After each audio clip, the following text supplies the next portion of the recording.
So, welcome back. My name is Luis Mendez, and today I'm going to help you find the perfect home. And the way to find the perfect home is by you asking yourself 15 questions. And I've came to this conclusion by working with buyers and me asking them questions and then showing them around. I used to show them around. I'm like, "What do you want?" And then now I knew what to ask. And I'm like, I got the right one for you. So I'm going to teach you how to find the right home for you. So that way you make it easier for me help you. So the first question out of the 15 questions is, what does a perfect day at home look like for you?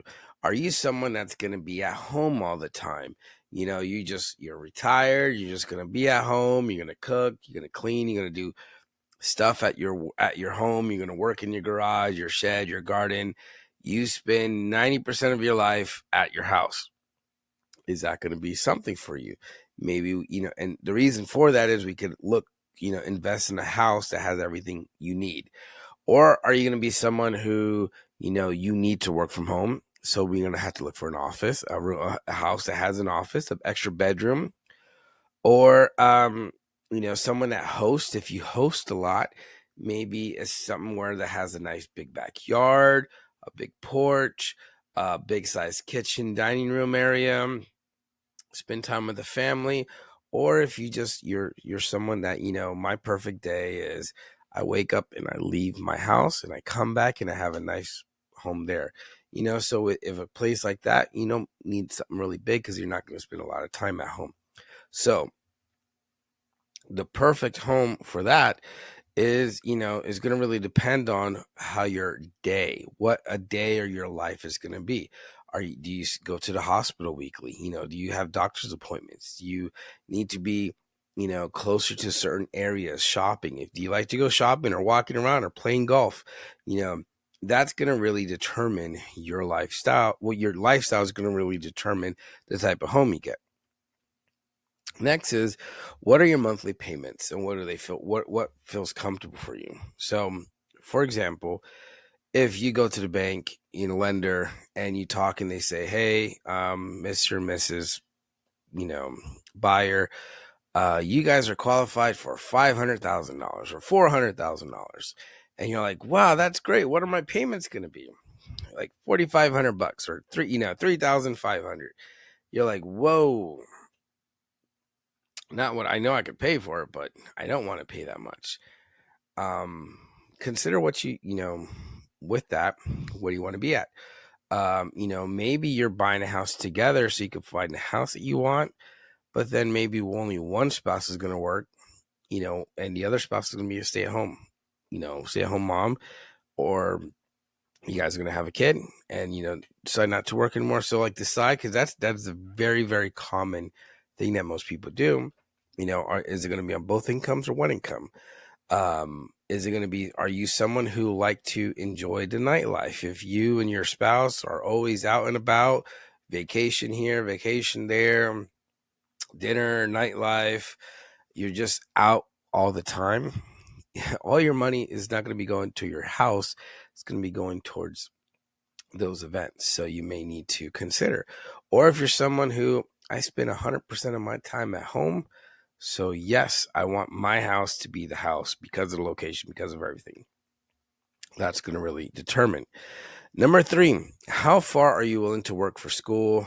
Willing to drive to go to work, school, and church.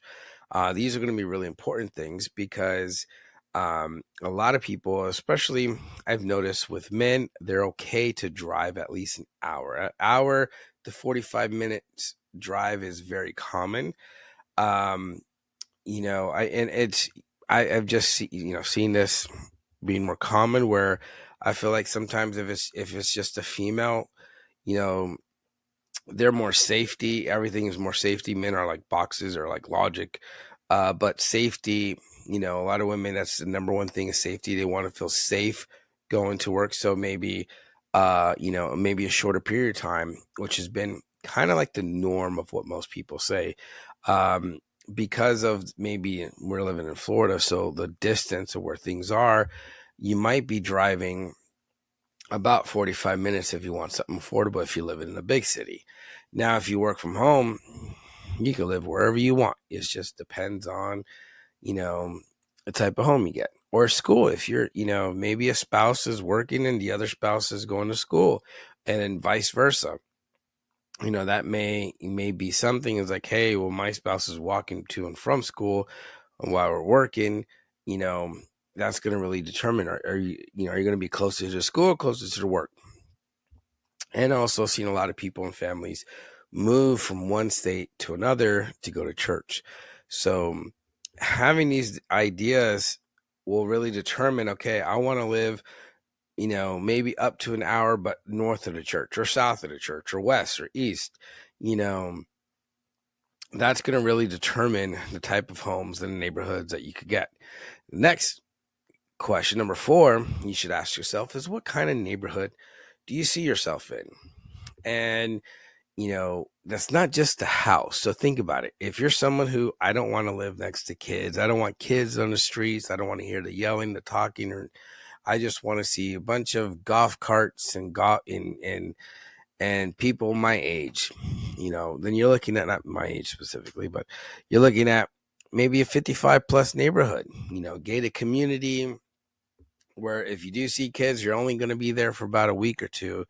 And it's more for senior citizens. It's more for an older age community. That might be something for you.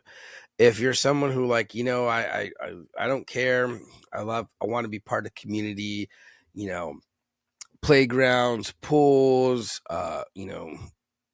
soccer fields, baseball, basketball fields, and all this stuff, then, probably one of these like newer HOAs to have, they have like a CDD, and they'll have like everything there. You have the gym, you have a pool, playgrounds, you have all these stuff.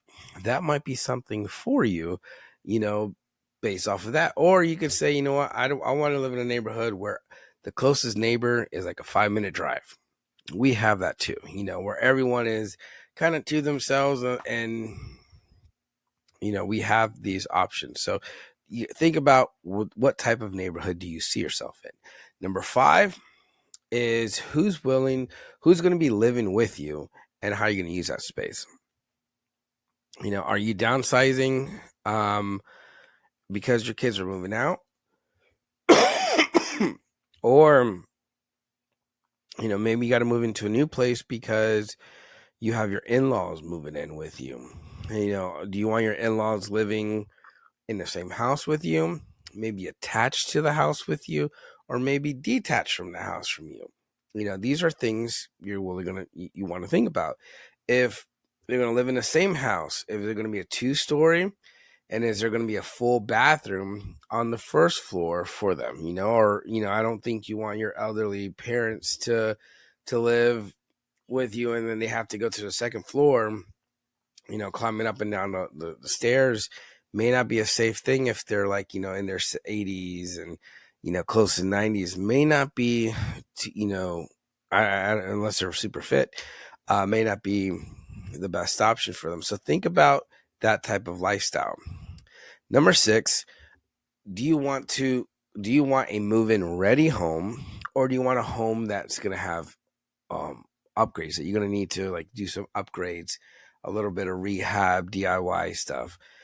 And that's going to really determine. I like to see that as homes that are going to be closer to the cities or near like the downtowns, the older playgrounds, the more established areas. You might see some more like DIY projects, stuff that's going to need some type of care. If you want to move in ready, you do nothing to the house, it's going to be probably in the newer cities, the smaller cities, or it's going to be outside of those bigger areas. Those newer communities are going to be move-in ready. You don't have to do anything unless you want to paint the wall from white to something else. So that's going to really determine the type of home you're looking for. Number 7, what's important? More space or better finish? Are you someone who you have a lot of stuff? You need to have a garage. You need to have the extra bedroom for your computer room, or you need extra things, or do you need somewhere like, you just want the house to be perfect, upgraded, have everything you want, kitchen cabinets, everything. Everything's put away. You're a minimalist and you don't have too many things. That's going to really be determine, the type of budget you're looking at. Number 8, what do you want to be close to? Do you want to live close to a lake? Do you want to be on a lake? Do you want to be within a walking distance? Do you want to be close to a downtown area? Do you walk around, or close to a library? Do you want to be close to, maybe your kids' elementary, middle school, or high school? Do you want somewhere nice and quiet, or do you want somewhere that's alive? Somewhere that, everyone's walking around, you just step outside the room and there's a coffee shop right there, pizza shop right there, and you just have everything there. These things, make a difference.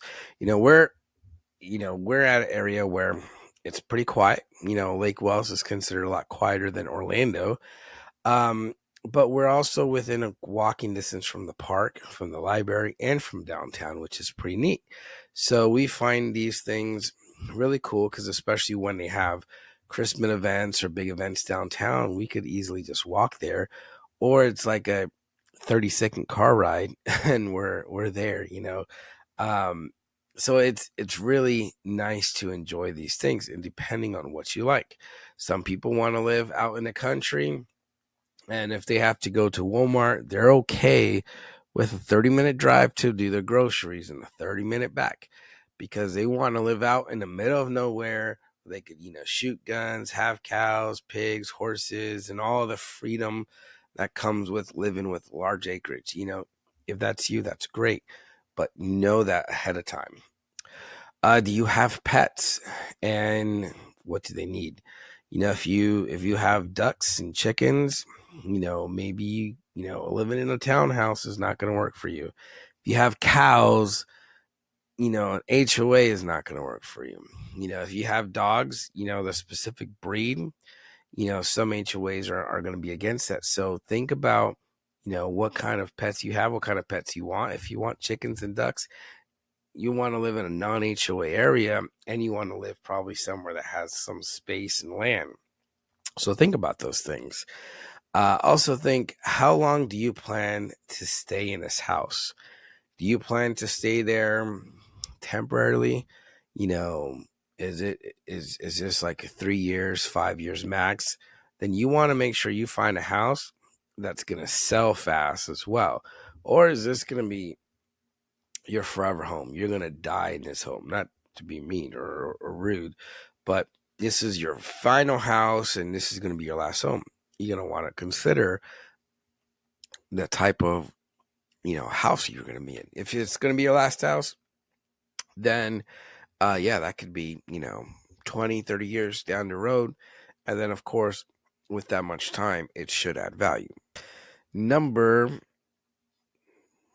11, what do you love or dislike about your current place? If you're renting, what do you love about that home? Why did you pick that area? Was it because it's just available? Or was it because you were looking for a lot of places and you liked that neighborhood, that location? You had friends that live in that area. If you want to move to a place where all your friends and family are, that's going to be a thing. If you want to move away from your friends and family, it's also going to be a determining factor. Do you dislike where you're at because neighbors are loud? Something bad happened in the neighborhood. It's getting so busy where traffic was so crazy. Like for us, we lived in Orlando. I had to get something for my son. He was just born, and I was going to the store, and I could have walked there, and it would have been like a good 15-minute walk. And it took me 2 hours to go there and for one item and get back. There was so much traffic in Orlando. And it was, of course, here in rush hour. And it was like the apartments here, the Publix was right there. That it was that close. And I couldn't believe how it took so long. So for us, that was one thing. Like we need to get away from the traffic. That was bananas, and thank God we did. Number 12, do you prefer privacy or being part of a community? For us, we're into gardening, and we caught our neighbors um digging in, like started cutting our herbs and taking our herbs, and they're like, oh well, we saw you weren't using it, so we thought we'd use it for you. And I was like, no way. Literally the next weekend I put a fence, or I'm like, why are you coming into my property? I want my so maybe you want a place that you could put up a fence. Not all places you could put up a fence. Maybe you want a place that you don't want to be in an HOA where everyone knows your stuff, or a super tight knit place. Maybe you want some places with space. So you will really want to think about how that's going to really affect how you are. What does your dream backyard look like? For me, it was ability to have a space to put a garden and a pool. That was and what I mean by garden, I wanted a bunch of fruit trees. I wanted like the Garden of Eden on one side, and then a paradise, lagoon on the other side. That's, to me, makes me happy. Are you someone who likes to entertain? Are you someone, you want your kids to play in the background, in the backyard, and uh, have like one of those like play sets that you get from like Costco or Lowe's or something like that, that has a playground? Is that going to be something you want to build? Number 14 is, if a home checks 80 to 90% of the boxes, would that be enough? There is no such thing as a perfect house unless you could pay for the perfect house. I mean, you're going to be getting a house that's going to be very close to it. We could get majority of the things, but is that going to be enough for you? If you need the perfect house, you're probably not going to find it. But if we could get you something close to it, would that be enough? And hopefully the answer is yes. Because if the answer is yes, we're going to be able to find you a house. And to be honest, there's some people who I've had, people tell me, Luis, I want a 4-bedroom, 3-bathroom, 2 acres. I want it, with a pool. And I'm like, okay, yeah, we got this. I want like 3-car garage. I was like, okay, nice. I want it in, Polk County. I'm like, oh yeah, I could find you that, sir. Yeah. Okay. For under $300,000. And it's like, that doesn't, I mean, it could exist, but the house wouldn't be in great shape.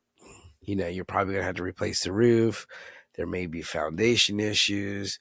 It may be a historic or old house. Just some of the, you have to think some of the requests, and you have to be realistic. So if you have a list after asking yourself all these things, and we could find a huge majority of it, then we did good. And then the most important question is, what's motivating you to move right now? And the reason why I say this is the most important question is because it doesn't matter if it's a buyer's market or a seller's market. What matters is, can you afford to buy the home right now? If you could afford a home right now and you need to get into a house right now, then that's your motivation. If you're an investor, that's a whole different thing. You're going to look at, with investing, you're going to see if it's a flip, it's best to flip in this area, if it's best to buy and hold and rent out. That's a whole nother ballgame. But these questions are not for those people. These questions are for those who wants to buy a house and grow. So you need to think about your motivation, why you're buying, and stick to that, because I promise you, if you know why you're going to buy, nothing else matters. Because the market's going to go like this. And as we see, it just, if you pull the map out, it goes like this. It's going to go up. So if it's down, or if you buy high and you can't sell within 2 years, just hold on. Eventually it's going to really go up, and it'll get to the point where you want to. Well, thank you for watching. Again, please like, subscribe, post your comments below. And if you have a question or if you want any help in buying real estate, please give me a call and I'd love to help you out.